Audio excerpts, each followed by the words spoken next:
Okay, so the Rams have released their first official 2021 depth chart.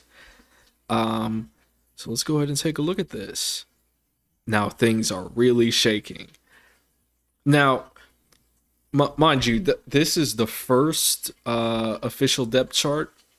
We still have the entire preseason to go to. We still have some games to play, more time to evaluate the players. So this is certainly subject to change, and it most certainly will before the start of the regular season. But we can at least use this as an opportunity to kind of get an insight into what our coaches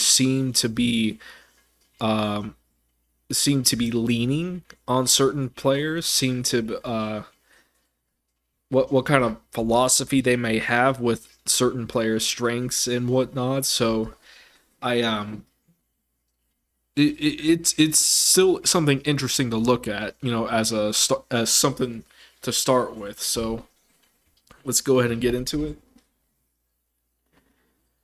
The LA Rams released their first unofficial depth chart of 2021 on Tuesday, and as previously expected, Austin Corbett is the first starter at center. I think we kind of all expected that, with Bobby Evans as the right guard.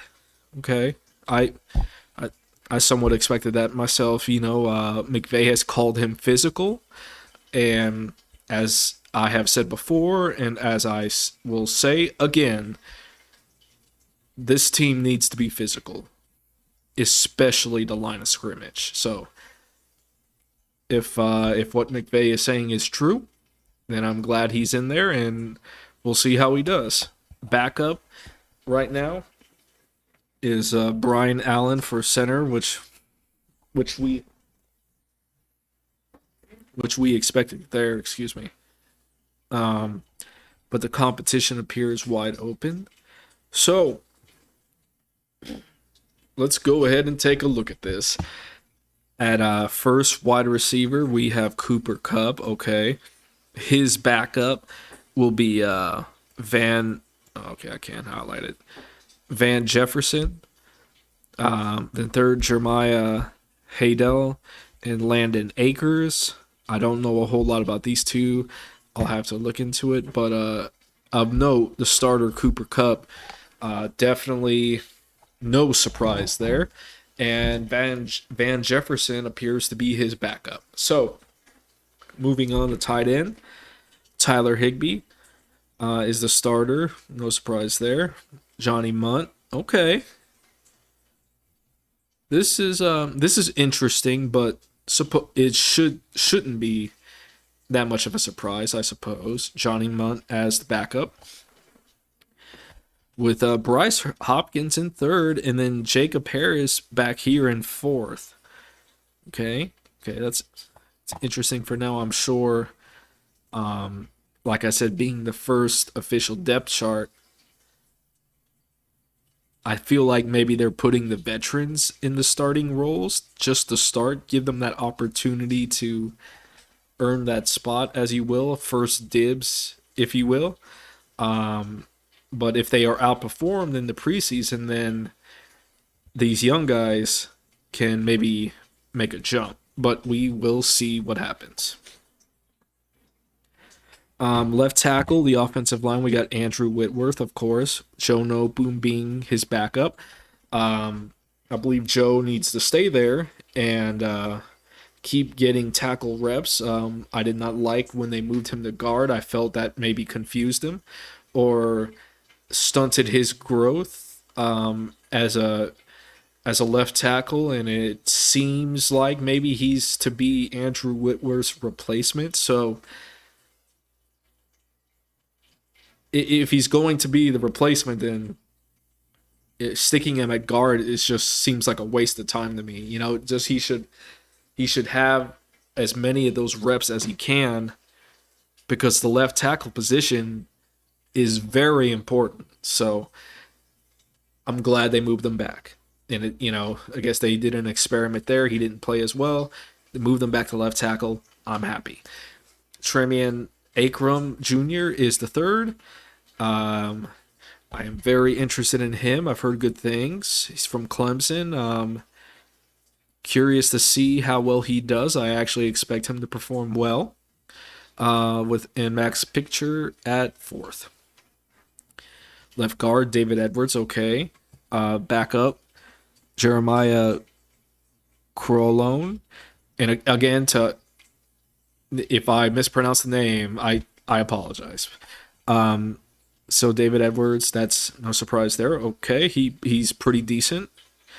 Austin Corbett's the big one. Okay, I will be looking at him intently this upcoming, if he even plays, to be honest with you, in the preseason game. I don't believe he will, now that I think about it. But he is definitely one I'm going to keep an eye on. Brian Allen as his primary backup. Would have loved to have Creed Humphrey from Oklahoma. I believe he would have been a phenomenal backup here. He was on the table, but as we all know, they decided not to go that route in the draft. I have accepted it. They would know better than me, but I have to say, if it becomes a problem during the season and Matthew's having trouble communicating with the center and guys are blowing past the line, I'm going to bring it back up again. The fact that they had an opportunity to get a high profile center in the second round, but they chose to go with Tutu at will. That's no disrespect to you, Tutu. It just seemed like a luxury pick when we kind of had a pretty significant need at center. But like I said, I'm just a fan. They're the coaches. They know better than me. They're smarter than me. They spend more time with these players. They know these players far better than me. So I don't even know them at all. So I am trusting their judgment is what I'm getting at. But at this moment in time, I do not agree with it. Moving on. Right guard, Bobby Evans. As we stated earlier, McVay has said he is physical. So if this is true, I want to see him starting, and he is, with Jordan Meredith as his backup. Right tackle, we have Rob Havenstein, Chandler Brewer as his backup, A.J. Jackson in the third. Wide receiver here, starters Deshaun Jackson, no surprise. His backup is J.J. Koshki in the second, and then Tutu in the third. Slot, no surprise, he missed a lot of time so far in camp. To no fault of his own, obviously, but he was on the reserve list, COVID reserve list. Now he's back, and I am anxious to see how well he will do, seeing as he was the one we chose instead of Creed Humphrey. So you got I'm going to be looking at you hard, Tutu. It's not really your fault, but it is what it is, Let's see. Next wide receiver, starters Robert Woods. There we go. Tristan Jackson, I've heard he's doing well in camp so far as his backup. And Ben, oh man, I apologize, sir, but Swarens. I'm sorry, I'm just gonna butcher it. I'm really sorry. As his third, we have the starter Matthew Stafford. That's the big one. We gotta. As you all may have guessed, I am pretty excited to see him play. Very, very excited. I will admit he does have things to prove. Yes, he does. And I will be interested to see how he responds to those criticisms and those questions. But I, for one, I'm curious how he will respond. Excuse me. But I am also very confident in the marriage with him and McVay. I expect good things. John Wolford, of course, being the backup. It is a shame that he is out. Well, it says 10 to 14 days, but I mean, he just came out of surgery to get his appendix get his appendix removed. Excuse me. So kind of feel like maybe you want to be extra careful with him before maybe putting him back in a preseason game. He's clearly the number 2. He's in fact someone I would have been okay with going into the season as the starter. With no question in my mind. Like I would be 100% comfortable with John Wolford starting all 17 games for us this season, and I think we could be a playoff team with him. So with that knowledge, if he's the fact that he just got out of surgery, maybe don't rush to play him is my point. If Stafford goes down, knock on table, we're gonna need him. So yes, take your time with him. Bryce Perkins is number 3. I'm actually pretty interested to see how he looks in the preseason. He's been an interesting one. Delvin Hodges being the 4th, he who has some NFL experience. The running backs, Darrell Henderson as the number 1, as expected. Xavier Jones as his backup, as to be expected. Raymond Calais. If I mispronounce names, I apologize. In the 3rd, Jake Funk in the 4th slot.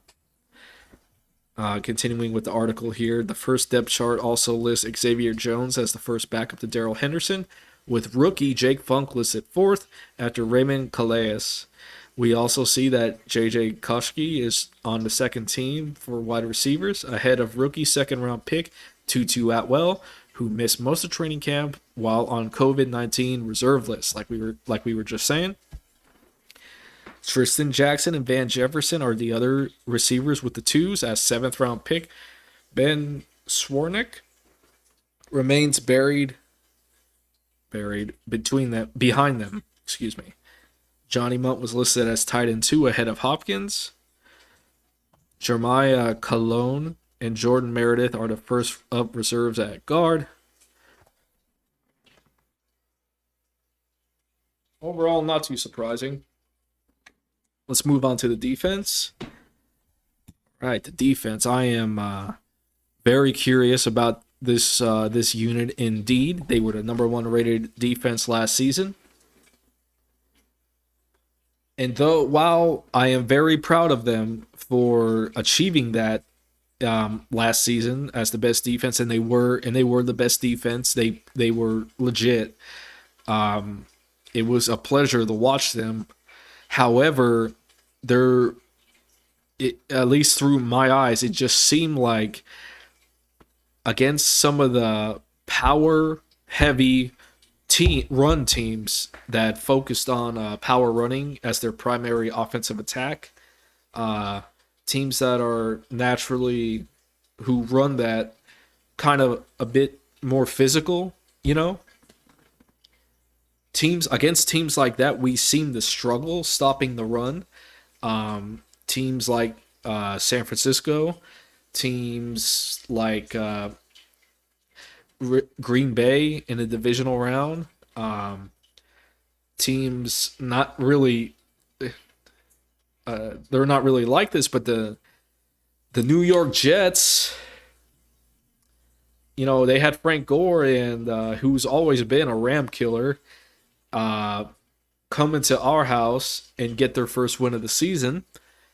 That is a topic I will bring up again later, because I was not pleased at all with that. But as a result, it did give Jacksonville the number 1 overall pick. So you're welcome, Jacksonville. And I'm just curious because this defense needs to stop the run if we want to make a serious and deep run at the postseason. And that is a area where I want to see improvement. And I will be very critical about how they perform. It just is what it is. I'm a big fan of defense, and I'm a big fan of our teams being physical. So I well, we will see how they respond. And as the first listed starters, we have the defensive end here, Ashawn Robinson, coming back for his second year with us, fully healthy. So I'm excited to see how he will perform with us. He's supposed to be a very good run stuffer, just like we were previously talking about. Eric Banks is his backup. Ernest Brown the fourth and third, and Jonah Williams in fourth. Pretty okay, pretty much as expected. Nose tackle Sebastian Joseph Day, of course, he's done very well. Greg Gaines, who has also had a pretty good camp. I'm very excited. Good rotational player. Bobby Brown III, who just came off that surgery. So, but he's supposed to be. It's supposed to be not that serious, and he's supposed to be back if he's not already. With George Slavonic. Sorry, man. In fourth, defensive tackle, the very own Aaron Donald. Let's just say that in the starter role. Marquise Copeland in the second. John Daka in the third. Mitchell Hockett in the fourth. Outside linebacker Justin Hollins is at the starter role. I am not surprised at what we have. He played pretty well for us last season. Obaniah Okoronkwo as the backup. I have heard good things about him as well. He is going to have to stay healthy because he has had the injury bug since he's joined us. So you're going to have to stay healthy, man. We'll see. You seem to be productive when you're on the field. You're just not on the field much. Third, Terrell Lewis. Same story with you, man. You got to stay healthy, and for sure. And we'll see how you do. Fourth is Millen Roberts. Okay. So then the opposite side of the field, the other outside linebacker, we have Leonard Floyd, newly signed Leonard Floyd, who's very good against the run. I'm very happy we got him back.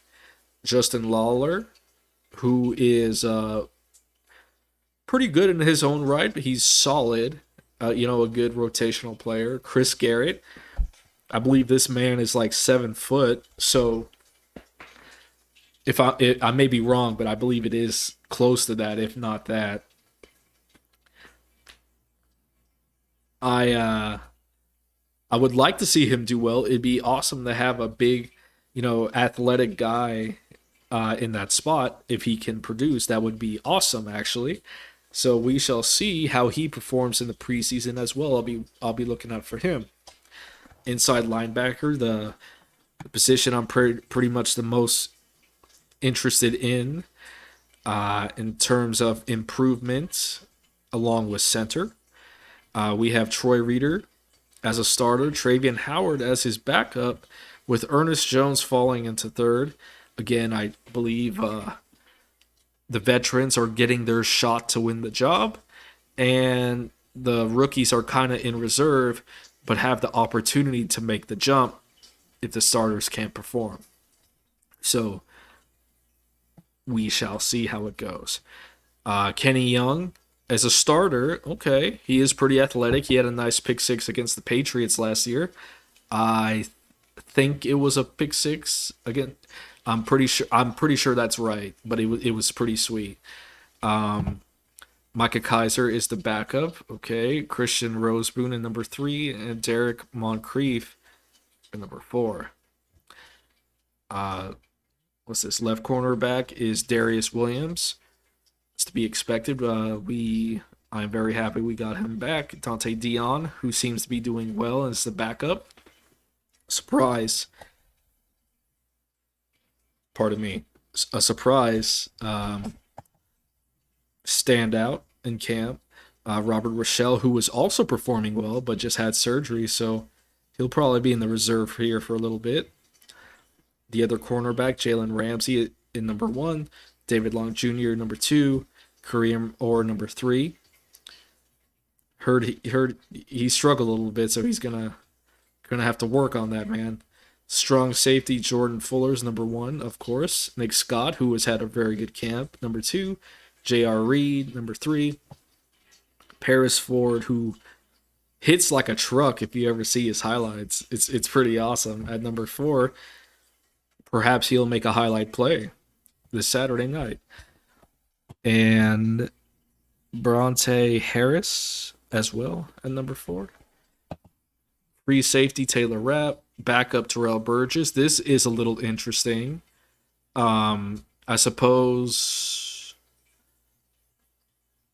I am not sure. I guess Taylor is the veteran, so maybe they're giving him the nod, or Terrell, being that he was injured last year, maybe they're just being cautious. But I see Terrell taking over this spot relatively quickly.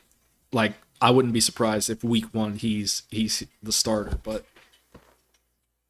again, this is just the first list, so we'll see. J.J. Hughes number 3, Troy Warner, Donovan Alumba, and Jake Gervais at number 4. Sorry guys if I butchered your name.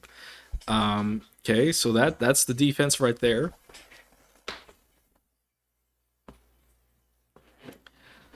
The article continues. The initial starting linebackers on defense are Leonard Floyd and Justin Hollins on the outside, with Troy Reader and Kenny Young on the inside. It appears as though Micah Kaiser, Traven Howard, the expected starting duo coming out of 2020 camp, are currently second on the depth chart for now. The rookie third-round pick, Ernest Jones, is with the third team. I don't see that lasting long. I think he becomes a starter relatively quickly. And Christian Roseboom in number 3 as well. The Rams also listed Taylor Rapp as the starting free safety, with the 2020 third-round pick Terrell Burgess as his backup. Once again, I don't expect that to last. LA didn't list as third starting cornerback or nickel cornerback, but had Dante Dion and David Long with the second team. Also on the Rams' second team's defense were Justin Lawler, Obaniah Okoronkoro, Greg Gaines, Eric Banks, and Marquise Copeland. Rookies Bobby Brown and Ernest Brown are listed with the third team's defensive tackles. Also on the third team, rookie cornerback Robert Rochelle and second-year linebacker Terrell Lewis. There were no surprises on special teams, but Cooper Kupp is listed as the punt returner. I would have to believe that they're not going to do that. I'm sure he's just listed there for now, but I feel like maybe we have a lot of athletes, maybe get someone that can run that. That's not our number 1 wide receiver, but we shall see what they choose to do with that. Calais is the kick returner, and right now, Matthew Orsick is ahead of Steven Reithrel to be the next long snapper. So, that's our first list as